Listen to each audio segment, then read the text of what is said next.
Bonjour et bienvenue sur Bain d'Arrêt, la chaîne qui aborde la photographie argentique. Aujourd'hui, je vais te parler du triangle d'exposition et des termes qui y sont associés. C'est parti!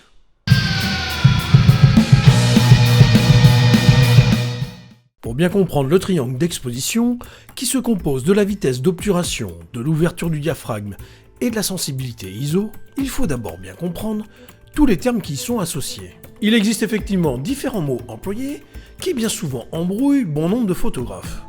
Tu as certainement déjà entendu parler des termes suivants: stop, IL, EV, diaphragme, mais certains de ces termes ne te paraissent pas très clairs. Sache qu'un stop, c'est la même chose qu'un IL, abrégé de indice de lumination, qu'un EV en anglais pour exposure value, ou la même chose quand tu entends le terme diaph, diminutif du mot diaphragme.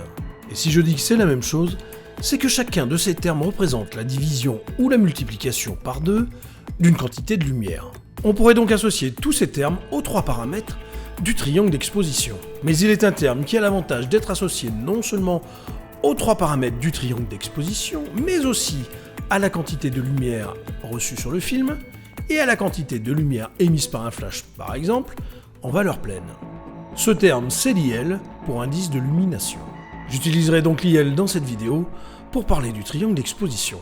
L'IL désigne donc l'écart de lumière qu'il y a entre deux valeurs d'exposition.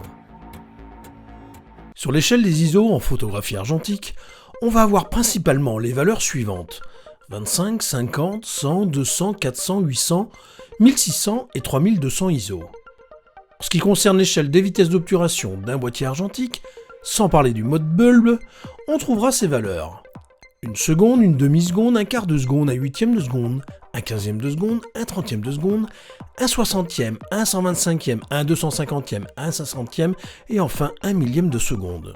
Si l'on regarde bien tous les chiffres, on se rend compte que le chiffre qui succède le précédent représente son double et qu'à l'inverse, évidemment, celui qui le précède représente sa moitié. Et cela que ce soit sur l'échelle des ISO ou sur l'échelle des vitesses d'obturation. Sur l'échelle des ouvertures du diaphragme, tu remarqueras que c'est différent, car chaque chiffre n'est pas le double ou la moitié du chiffre qui le succède ou qui le précède. Pour autant, ces valeurs sont des valeurs pleines.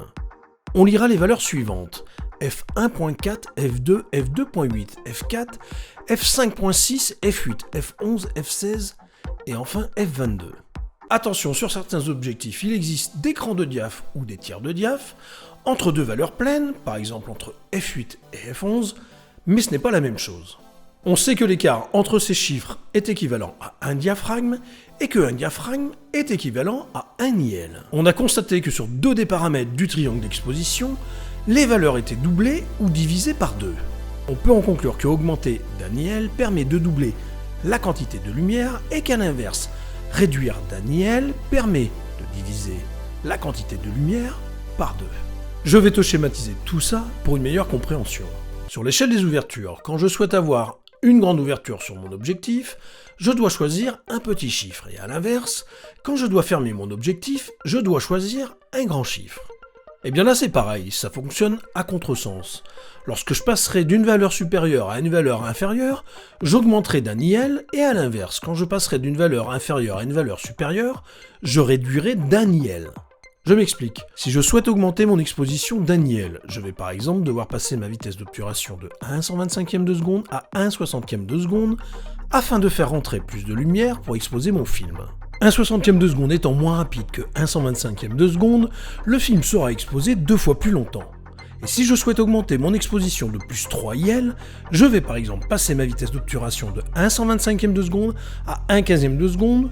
Je ferai rentrer 8 fois plus de lumière car je multiplierai 2 fois 2 fois 2 égale 8. Mais je pourrais aussi intervenir sur l'échelle des ouvertures et passer de f11 à f8 afin d'exposer mon film à 2 fois plus de lumière puisque f8 ouvre le diaphragme plus grand que f11.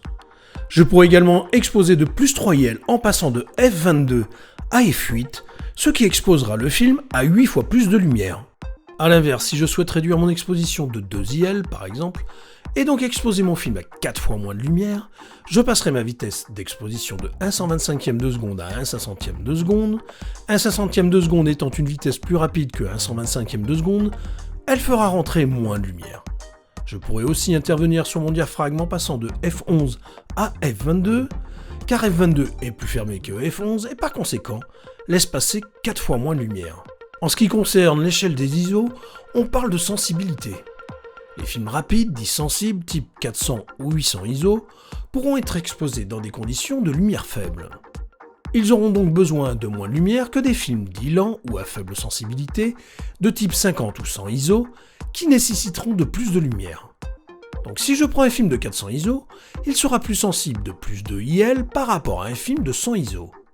A l'inverse, un film de 50 ISO sera sensible de moins 3 IL qu'un film de 400 ISO. Pour résumer, on a donc 3 possibilités d'intervention sur les 3 paramètres du triangle d'exposition lors de la prise de vue.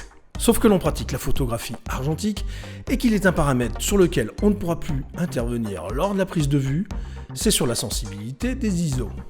Une fois chargé dans le boîtier, on se doit d'exposer le film à sa sensibilité. Cette vidéo est maintenant terminée, mais sache que je l'ai réalisée en prévision de mon prochain sujet. Si cette vidéo t'a plu, n'hésite pas à la liker et à la partager sur tes réseaux sociaux. N'oublie pas de t'abonner à la chaîne si ce n'est pas fait. Je te dis à bientôt et d'ici là, porte-toi bien. Ciao!